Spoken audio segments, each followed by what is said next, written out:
Yesterday, Nigeria's foremost independent oil and gas operator, Seplat Energy Plc, announced that it had entered into an agreement to acquire the entire offshore shallow water assets of ExxonMobil in the oil-rich Niger Delta.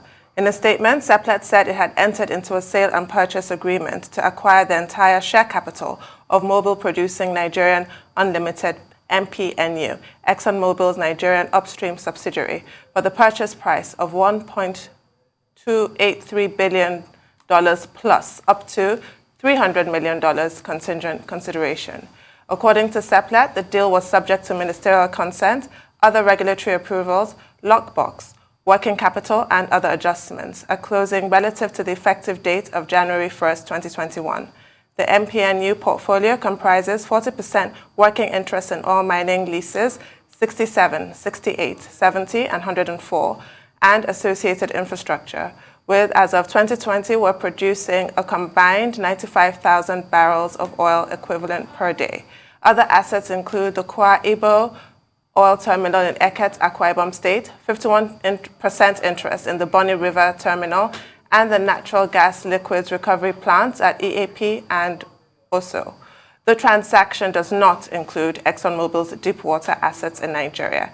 ExxonMobil is selling off its shallow water assets after 60 years of extracting oil and gas and condensates from 4 leases, which at peak production exceeded 500,000 barrels per day in the 1990s. Another oil major, Shell Petroleum Development Company, is also in talks with local independents to dispose of its entire onshore and offshore shallow water assets in Nigeria. Now joining us to discuss the implications of the asset sales by the oil majors is Gbite Adeniji, a lawyer and managing partner of ENR Advisory. Welcome to the show, Mr. Adeniji. Good morning. Good morning. Good morning. Well, good to see you again, Mr. Adeniji, and to have you on the program. Nice to be here. Thank you very much. Okay, I saw this piece you wrote, Canaries in the Gold Mine, Upstream divestments from Nigeria by oil majors. Okay, what exactly is going on? 5 IOCs are, divesting from Nigeria. In your piece, you talked about assets rationalization because they have some better environment elsewhere where they can invest. But is it all about assets rationalization, or these IOCs fleeing from risks, what you call above ground risks in Nigeria? What are those above ground risks, and why is that the case? Despite the fact that we have the PIA in place, I thought the PIA was supposed to further make investments, easier and to encourage the IOCs. What happened? Well, thank you, Dr. Bati. We have to understand that there's a whole mix of things going on. The global energy and petroleum system, right, is in flux right now. Firstly, you must take a look at the energy transition and try to understand how it basically affects everyone, especially investors in different environments. In the case of Nigeria, these companies all have mandates from the head offices, right, to rationalize assets. So basically, look only to assets that are mature, that give more value, exit assets that have a potential for high methane emissions. In the case of Nigeria, a lot of these assets, you just mentioned 60 years of oil production. So there are many assets, many facilities in our operational environment that are past their rated life. Some need complete overhaul. Some need repair, remediation. So there's a lot of investment. And when you watch what's going on in many countries now, IOCs are taking money to new environments. They're happy investing even in exploration in some other countries. In the case of Namibia, Senegal, even Mauritania, Guyana. So this province is mature, but also there is another dimension which is basically this province also has, as you said, many above ground risks. So the PIA has come at a time when all those above ground risks have now basically become major issues, right? They've been percolating for years, and I'm not sure that the country has sufficiently addressed them well. Now let me just mention some of them. It takes a long time for approvals for contracts to be made. It takes a long time for projects to be done in this country. There are issues in the host communities that have implications for cost. There's large-scale, I won't call it industrial-scale oil theft going on. It's been going on for years. Then you have many instances where facilities are sabotaged or damaged without much being done to those who are responsible for those incursions. These are significant problems, right, which we've not been able to attend to properly in this country. Then you now go to another environment and you don't have these problems. So basically, what these companies are doing is they're de-risking from Nigeria. That's what's happening. And you'll also note that almost all of them have deepwater assets. They're happy staying in deepwater because that's safe harbor. Deepwater is about 200 kilometers away from shore. So it's almost impossible for anyone to come and disturb your operations there. And it's pretty well protected. So that's a mix of what's going on. Of course, there's the other dimension, which is the final one I want to say, which is also the political risk of Nigeria. It's too high, and it's concerning for most of these companies and investors in the oil industry. Right. And that's got a lot of detail, of course, but let me just put a mark on that. You chose a really ominous title, Canaries in a Coal Mine. Yes. What that means is, which you clearly know, when miners go into a coal mine with a canary in a cage, yes, so that if there's like dangerous gases in the mine, the bird dies, giving the miners time to get out of dodge. The birds get agitated, and now the miners know there's a problem. And That's the then they signal. die. Yeah. Exactly, yeah. So the miners can, escape. So why did you choose such an ominous title, and what exactly is the impact that you foresee that inspired that title? Okay. So I'm constantly surveilling political risk in the country. I'm constantly surveilling political risk in the region and even globally, right? And I'm also seeing what companies are doing in terms of investment. And what I see constantly is that we're not addressing the critical issues, right, that basically touch and concern political environment, which also have implications for the macroeconomy as well. So when you see, let me see what's more central, Guinness. Let's leave it out. Guinness, which has had a long history of investment in Nigeria. Guinness moves to Ghana. We've got to pay attention. When we see our largest investors, ExxonMobil, Shell, exiting really good assets, the country has to pack up. These are long-standing business partners of the country, holding on to assets that have a major implication, right, for our macroeconomy, and they're exiting. We have to try to understand what's going on. And my understanding is basically that all is not well with Nigeria, politically. The country's never been so divided. Our political potentates are not focused on development, and that's a fact. This is a fact, so I'm not saying anything that's new, right? It's taken us 20 years to settle petroleum legislation. So Dr. Abati mentioned about the PIA. Well, I'm sorry, PIA has come pretty late, in spite of all the hard efforts made by many to get it done well before now. But the evidence is that the PIA was enacted, and within a few months of the enactment, our partners are basically just heaving out. That must tell you that all is not well. So that's what I'm saying. So when you make those arguments about all is not well, the rebuttal by a lot of people is, how do I put it now, will be this sort of like transient triumphalism of saying that these assets are bought by Nigerian companies. So it shows that we're bullish. Is that a good argument? You got to be careful about that argument, right? Because that's the quick rebuttal a lot of people make. But does it make the argument valid? No, it doesn't. It doesn't, and I'll tell you why. Yeah. Right. it's very good to see Nigerians getting to the commanding heights of the economy. It's fantastic. It works better if you have Nigerians with knowledge, with experience, and capacity. Because again, these are strategic assets. If these assets get into the wrong hands, we're all in trouble. I promise you that.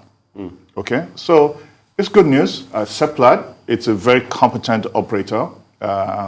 It's bought these assets. Hopefully, consent will be granted by the government, right? And we can be sure that, okay, these 4 assets will do well. Now, the ones you have to watch is the Shell assets, the Shell sale. There are 17 oil and gas leases in that portfolio. And if you remember the history around Shell, Shell has been in Nigeria since 1906 or so, right? So they had the best pick. Now, in past years, Shell has done some divestments. And the outcome, when you track the outcome in some of these divestments, it's been a mixed bag. We've seen Nigerians buy them. Some have been fantastic operators. Some have been a downright mess, an embarrassing mess, right? Some are actually cowboys. And the big issue, if you're sitting on the side of government and the people of Nigeria, is that there must be a continued interest by the government in continued oil production, continued efficient, unrestrained oil production, right? So you need to make sure that those who buy those assets have the capacity to acquire them. So not just because Nigeria, let's be careful how we become so nationalistic. We want competent people, but in the petroleum space, who can run the sector, whether on the regulatory side or even operationally. It's very important. The regulations are falling short greatly in recent times. It's early days. We saw what happened with the spill that lasted for a couple of days. Yes, correct. Out of Bielsa. So again, and above those ground were risks? Regulatory landmines that we didn't fix. Okay, right. So again, let me tie in some of the discussion we've had so far. Old aging assets, right? So perhaps what should have been done if, when you look at it, some of these assets should have been swiped out and replaced. So it's possible there was regulatory failure there. And these are the things I need to do. Now, in this new era that we're in the global energy space transition, we have to take a look at all our facilities, because you'll be shocked about the amount of methane that is leaking from upstream facilities. And that actually, if we were able to address that, a lot of money will come to Nigeria. A lot of money will follow the petroleum sector, because what it means is you're greening the sector. And there are global funds actually available to support, right, that cleaning up of methane leakage. As you clean them up, you're taking assets out, you're replacing new ones in. And that's funded by very nice soft funds. But that's what we have to do. So what does this all mean for the average Nigerian? I mean, we're talking about assets, upstream, but the ordinary Nigerian, this is oil that is, major source of foreign exchange for the economy. Yes. Yeah. So what does it mean to the ordinary man that is out there? And then you focus heavily on the relationship between Nigeria and the UK, Nigeria and the United States, and how this is some kind of, reduction in political goodwill between Nigeria and some other countries. But at the same time, you argue that, yes, other investors should come in. China is there. Can't China just come in, since we have found new friends in China? In any case, what are we likely to see going forward? So your first question is, what does it mean for the ordinary Nigerian? Yes. Understand the implications of these transactions. Your major partners are leaving. And they're leaving your land space. They're going to safer areas, right? So that if you don't manage your politics too well and your fissures get out of control, nobody has any interest to defend in Nigeria anymore. Our two most important partners are the United States and the United Kingdom. ExxonMobil is exiting land assets. Shell is exiting land assets. They have no dog in our fight. So let us kill ourselves. So we have to get wise now. Our political leaders need to get more sensible. If China came, right, then maybe China will have something to defend in Nigeria and be interested in talking to our leaders. You guys, please be calm. Please manage your politics more responsibly. But manage your economy more responsibly so that things don't go off kilter. So what it means to the ordinary Nigerian, right, in a nutshell, is that we need to basically talk to our government, get our government to understand that they must not allow these assets get into the wrong hands. We need to make sure that we have the right partners. In the case of Seplat, good partner. We have to make sure that on the regulatory side, going forward, we get everyone to do what they're supposed to do according to the law, and we produce oil as quickly as possible, as quickly as the transition allows us to do. We produce gas very quickly. In fact, we have an opportunity with this Russian nonsense going on now. We have an opportunity to get gas into Europe because Europe is trying to de-risk from Russia. They have to now. It's an opportunity for Nigeria. So we have to now think, right, as a people, how do we maximize or optimize our petroleum assets, use this divestments and reinvestments, right, so strategically as a country. Those who have taken the decision to give consent must have this thought in mind, including a very important point, which is that it's just not good enough to have money to buy those assets. You must want to see that there's money to work the assets. Otherwise, you're going to have people just sitting on assets, not being able to work them. Then we're all stuck. We are all stuck. Then we'll all be in trouble. So I want to be able to see, if I'm a decision maker, I want to see the money. Show me the money that you can work these assets. That's really where the action is.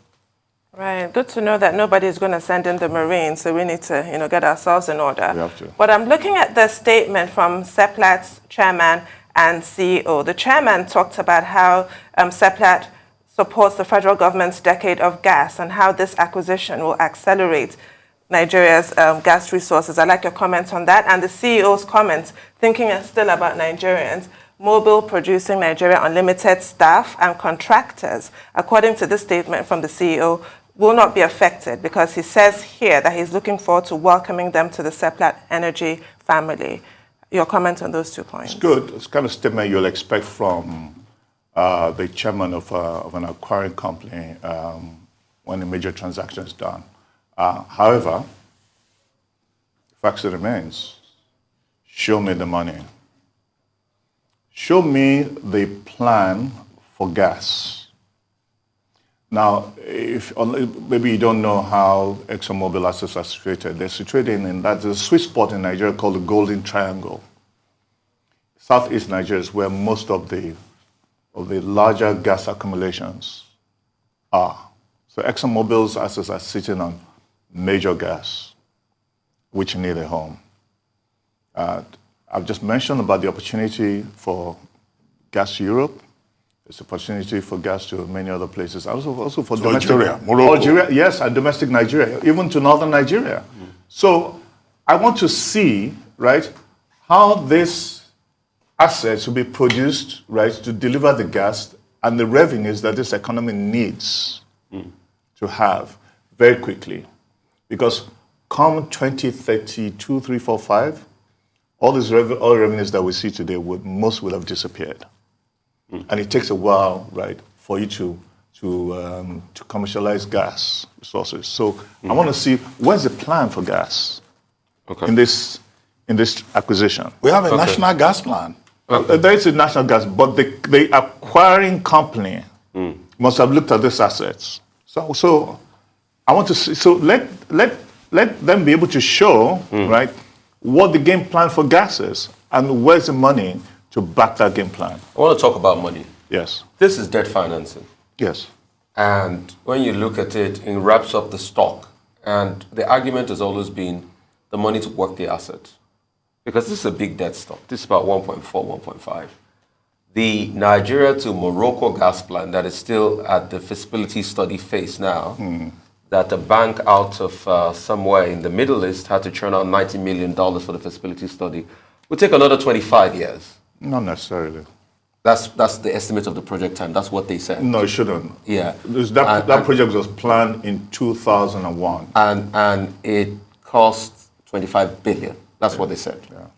That's the fact of the matter. I mean, the Morocco one, Yes. not the one to Algeria. There's one to Algeria, Yes. and there's one to Morocco. Right. The AKK, how soon is going to come on stream? NLNG, how soon are we putting all these efforts together?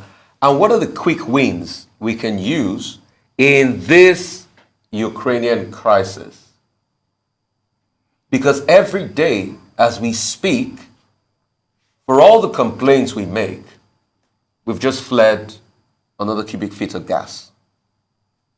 Yes, we keep flaring. LNG 27, that is. Yeah, and we just fled another gas as we spoke just now. Yeah. And we just fled another one. Yes, correct. And another one. Yes.